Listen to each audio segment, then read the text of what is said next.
What you are about to hear is not a theory. It is not a forecast. It is not some fringe speculation buried on a blog that nobody reads. What you are about to hear is the mathematical, documented, verified reality of what is unfolding right now in the silver market. And when this completes, nothing about the way money works will ever be the same again. I have spent decades watching these systems, studying central bank behavior, reading the fine print that nobody else bothers to read, and I want to be crystal clear with you today. I have never seen anything like what the data is showing us right now. Not in 2008, not in 2020, not even close. This is the one. This is the reset moment that the entire broken paper money system has been building toward, and silver is going to be the trigger. So stay with me. Every single piece of data I am about to share with you is real, it is current, and it is sourced directly from exchange reports, official government designations, central bank filings, and market data. Let's go. Let me start with the number that should stop you cold. As of early February 2026, the COMEX, which is the New York-based exchange that the entire world uses to price silver, has 103 million ounces of registered silver sitting in its vaults. That sounds like a lot until I tell you this. The March 2026 futures contract alone represents 528 million ounces of paper exposure. That is 105,683 contracts, each obligating delivery of 5,000 ounces, all coming due at the same time against a vault that physically holds less than 1/5 of what's owed. Let me say that again. So it lands 528 million ounces of paper, promises 120 million ounces of real metal. That is more than 4 times the deliverable supply concentrated into a single contract month, 4 times, and the vault is draining every single day at a rate of 785,000 ounces per day. Do the math. By the time March 1st notice day arrives on February 27th, which, as I'm recording this, is just days away, analysts project only about 85 million ounces will remain, and if even 25% of March open interest stands for delivery, COMEX will need 107 million ounces against 85 million available. That is a default scenario, and this is not conspiracy, this is arithmetic. Now, let me give you the context that makes this even more explosive, because this didn't happen overnight. This has been building for 5 consecutive years of structural supply deficit. Every single year since 2021, the world has consumed more silver than it has mined. 5 years in a row. The cumulative shortfall from 2021 through 2025 is approximately 820 million ounces, almost the equivalent of 1 full year of total global mine production, just gone, consumed, vaporized into solar panels and electric vehicles and AI infrastructure and smartphones. And the 2026 deficit is projected to reach 200 million ounces on top of all of that. So when people ask, why is this happening now? Understand that this isn't sudden. The vaults have been bleeding for years. What's happening now is that the bleeding has accelerated to the point where it cannot be hidden anymore. Now let me walk you through what the vaults themselves are telling us, because the vault data is the smoking gun. In September 2025, COMEX registered silver holdings stood at 200 million ounces. By February 2026, that's roughly 5 months, those holdings had fallen to 103 million ounces. That is a 49% collapse in 5 months, and the pace is accelerating. In just the first week of January 2026 alone, 33.45 million ounces were withdrawn, 26% of registered inventory gone in 7 days. In January as a whole, and remember, January is traditionally a minor delivery month, not a major one, COMEX processed 49.4 million ounces of physical delivery requests. In January 2025, that number was 11.8 million ounces. In January 2024, it was 6.8 million ounces. That is a 7-fold increase in a non-major month. And in the first 4 days of February alone, 18.72 million ounces were delivered against open interest of only 19.111 million ounces, a 98% delivery rate. Normal markets see 2 to 5% delivery rates. What does a 98% delivery rate tell you? It tells you that participants no longer trust the paper promise. They are demanding the metal itself right now because they are not confident the metal will be there if they wait. And let me tell you what that signals to those who understand how this system really works. For generations, literally generations, the global silver price has been set not by the physical metal, but by paper contracts, futures, derivatives. At the peak of this system, there were approximately 356 paper ounces of silver in existence for every single physical ounce sitting in a registered vault. Think about that architecture. 356 pieces of paper claiming ownership of the same ounce of silver. That system worked, and I use that word very loosely, only because of one critical assumption, that virtually nobody would ever actually ask for delivery. Historically, fewer than 2% of silver futures contracts ever resulted in physical delivery. The rest were rolled forward, closed out for cash, or handed off to the next speculator. The whole system was a giant confidence game, and confidence was the only thing holding it together. Now the confidence is breaking. The 98% February delivery rate is the system confessing that the game is ending. Here's where it gets even bigger. Because while COMEX is hemorrhaging registered silver from New York, the London Bullion Market Association, the LBMA, which is the other great pillar of global silver price setting, is experiencing its own crisis simultaneously. LBMA silver stocks had already shrunk to approximately 155 million ounces, the floating annual demand running at 900 million to 1.2 billion ounces. In October 2025, one-month silver lease rates at the LBMA spiked to 34.9%, with intraday peaks hitting 39.2%. In January 2026, lease rates exploded to around 8% annualized, even after pulling back from those extremes. Now understand what a lease rate is. A lease rate is what large institutions pay to borrow physical silver. In a world of ample supply, those rates sit at 0.3% to 0.5%. When someone is paying 8% to borrow silver for a month, which annualizes much higher during the peak stress, that is the market screaming that physical metal is critically short. It costs that much just to find silver to borrow because it barely exists. And the futures market itself has flipped into backwardation, meaning the price of silver you can take delivery of today is actually higher than the price of silver delivered months from now. That almost never happens in commodities. When it does, it means one thing: the market is terrified that there won't be enough physical metal to honor future commitments. Now, I want to talk about China, because this is where the geopolitical dimension of this crisis explodes onto the scene. Effective January 1st, 2026, China implemented new export restrictions on refined silver. Under this policy, only large state-approved companies can export silver, and only after obtaining special government licenses that most producers cannot qualify for.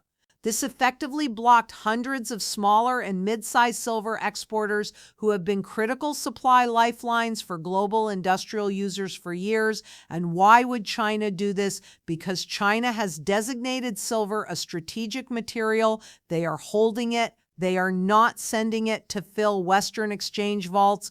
China consumes silver for its own solar manufacturing, its own EV production, its own AI infrastructure build-out, and now it has decided that what remains stays at home.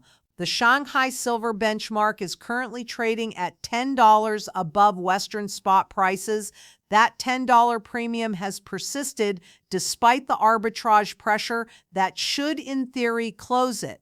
It hasn't closed because you cannot easily move metal between jurisdictions when China has export controls and capital restrictions in place.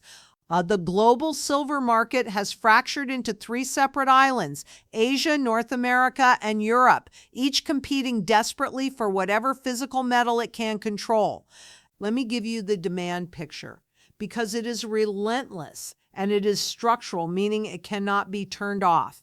In 2025, global silver demand reached 1.24 billion ounces. Total supply, including mine production and recycling, only came to about 1.01 billion ounces. That 230 million ounce deficit is the equivalent of the entire annual output of Mexico, the world's largest silver producing nation, just gone. And the demand drivers are not going away. Each solar panel requires approximately 20 grams of silver for its conductive efficiency. Each electric vehicle uses up to 2 ounces in sensors, wiring, and power modules.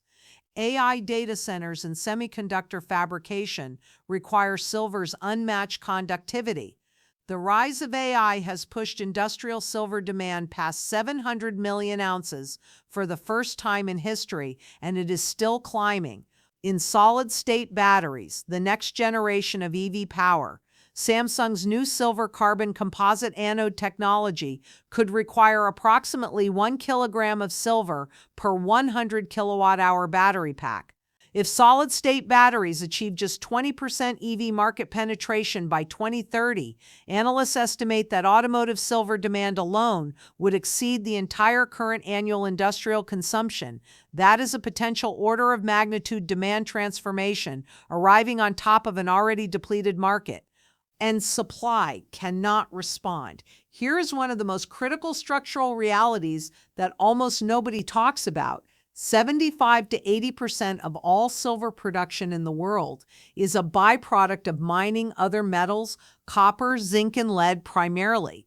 That means even if silver prices double or triple, miners cannot simply decide to produce more silver because their operations are driven by base metal economics. If the price of copper doesn't support the mining operation, the silver doesn't get mined.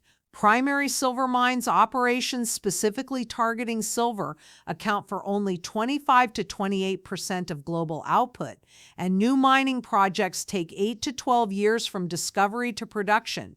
The ore grades are declining globally. Recycling contributes approximately 180 to 190 million ounces per year, and that figure has barely moved in a decade because in most modern applications, particularly solar and electronics, the silver content per unit is so small that recovery costs exceed the silver's value. There is no supply response that can come online fast enough to matter in the time frame we are discussing. The supply curve is essentially locked for the next decade. Now let me walk you through what the major institutional players are actually doing, because their behavior tells you everything. Sprott Physical Silver Trust, one of the most respected names in physical precious metals, announced on January 20th, 2026, that it was doubling its capital raise program to $2 billion, up from $1 billion announced just weeks earlier. At silver prices around $110 per ounce, $2 billion can buy approximately 18 million ounces of physical silver. That represents roughly 16% of all remaining COMEX registered inventory. Sprott is not doing this for fun. They are doing this because they see what the data shows, and they are moving while physical silver can still be sourced. Samsung, the Korean technology giant, went a step further. Samsung C&T finalized a mining prepayment deal granting it the exclusive right to purchase 100% of output from a restarted silver mine in Mexico for 2 years. Samsung did not go to COMEX to buy paper silver. They paid cash to restart a mine and locked in the physical supply directly, bypassing the entire exchange infrastructure. When the world's top technology companies stop trusting the exchange pricing mechanism and start doing direct mine-to-factory supply deals, that is a profound signal of what they believe is coming. And consider this chilling piece of data. In the first week of January 2026, JP Morgan issued 99% of 8.1 million ounces in delivery notices through 1,624 contracts. JP Morgan, the largest bank on Wall Street, is standing for physical delivery at scale.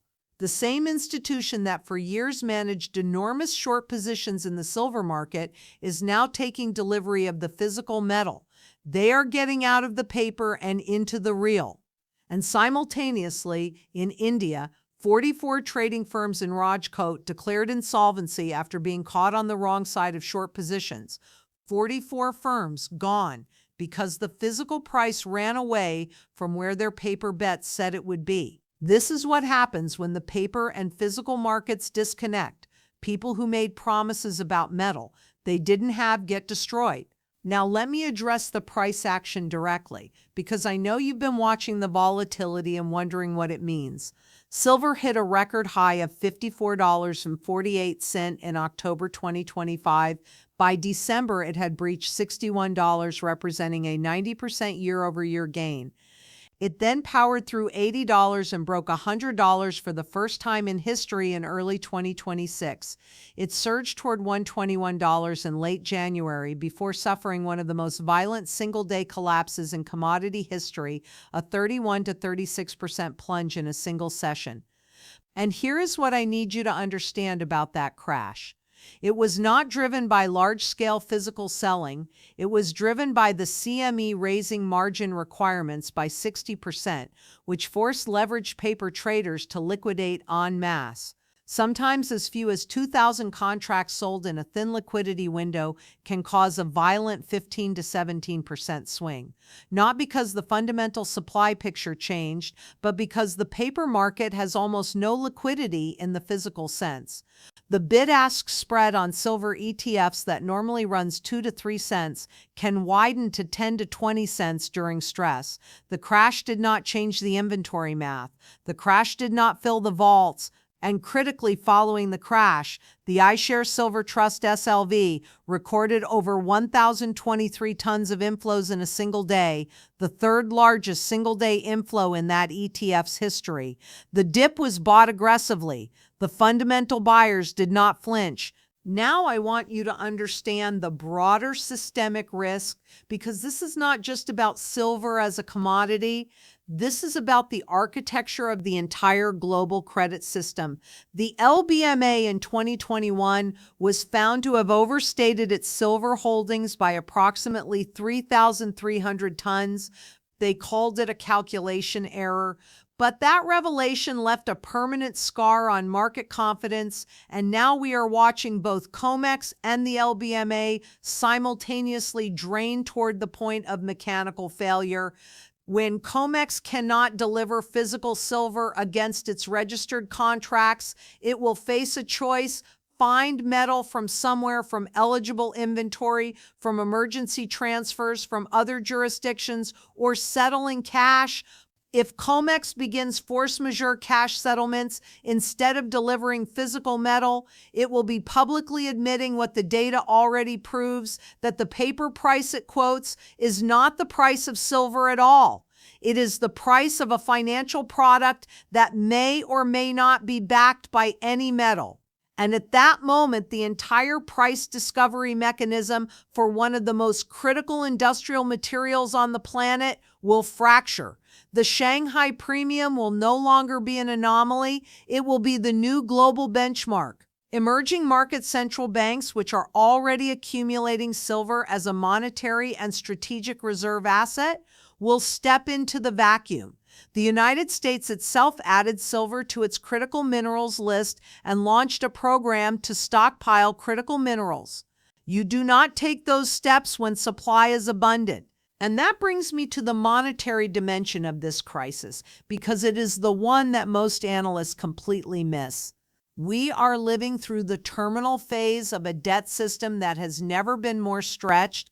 The United States national debt is approaching $37 trillion. The Federal Reserve is conducting what some are calling mini quantitative easing, purchasing $40 billion in Treasury bills every month. Real interest rates, even after recent hikes, remain deeply unfavorable to dollar holders on a global basis. The gold-silver ratio has compressed from approximately 107 in April 2025 to approximately 45 today, meaning that in relative terms, silver has dramatically outperformed gold over the course of this cycle, which is exactly what happens in the late stages of a precious metals bull market when the monetary repricing fully arrives. Historically, the gold-silver ratio has compressed to 15 to 20 during true monetary crises. If we see even a partial compression toward those historical extremes from the current 45, the implications for silver's price in dollar terms are almost too large to state without people thinking you've lost your mind. But here is what I want you to hold on to as your core framework, because all of the individual data points, the vault drains, the lease rates, the backwardation, the China export controls, the AI and solar demand surge, the institutional direct buy deals, the COMEX delivery rates, all of these things are converging on the same fundamental truth. Silver is the most undervalued, over-suppressed, under-owned, critical monetary and industrial asset in human history. It has played a monetary role for 5,000 years. It is now also playing an irreplaceable industrial role in the most transformative energy and technology transitions humanity has ever undertaken. And the paper system that has been used to manage, suppress, and control its price for the last several decades is running out of physical metal to back up its promises.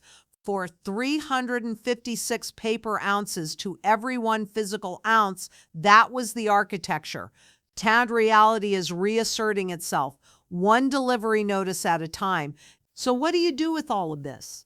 The first thing is to understand what is real in this conversation and what is a paper promise. An SLV ETF share is a claim on silver held by a bank. It can be diluted, it can experience counterparty failure, it can be cash settled, allocated, segregated, physically held silver, coins, bars, certified vault storage where you own specific serial numbered metal that is not someone else's liability. That is a tangible asset that has outlasted every paper currency in human history, every single one. The Roman denarius, the German mark, the Weimar paper, the continental dollar, all gone. The silver they were sometimes partially backed by, still here, still real, still purchasing power. The second thing to understand is timing. The March 2026 COMEX delivery window opens February 27th. The data suggests that is a potential systemic inflection point. Whether the resolution comes through emergency inventory transfers, rule changes, force majeure cash settlements, or some combination, the outcome will reshape global silver pricing permanently. There is no version of this story where the paper-physical disconnect simply heals itself quietly and everything goes back to normal. We are at a moment in financial history that people will look back on and say, that was the turning point. The moment when the fractional reserve paper commodity system met physical reality and physical reality won. The moment when 5,000 years of monetary history reasserted itself against 50 years of financial engineering. The moment when the people who held the real thing rather than the paper promise of the real thing discovered what they actually owned. The vaults are emptying, the lease rates are exploding. The paper to physical ratio is more than 4 times deliverable supply in a single contract month. China is holding its silver at home. Every solar panel, every EV, every AI server, every 5G tower is consuming silver that cannot be easily replaced or rapidly resupplied. And the institutions, the ones with the best data, the best analysts, the most to lose, they are taking physical delivery. They are restarting mines and locking up output directly. They are doubling their capital raise programs to buy real metal. They are telling you through their actions exactly what they believe is coming. The biggest liquidity event in silver's history is not a prediction anymore. The countdown clock is already running. The question is not whether you understand what's happening. The question is whether you are positioned before the paper system finally admits what the vaults have been screaming for months. Take care of yourself, take care of your wealth, and know what you own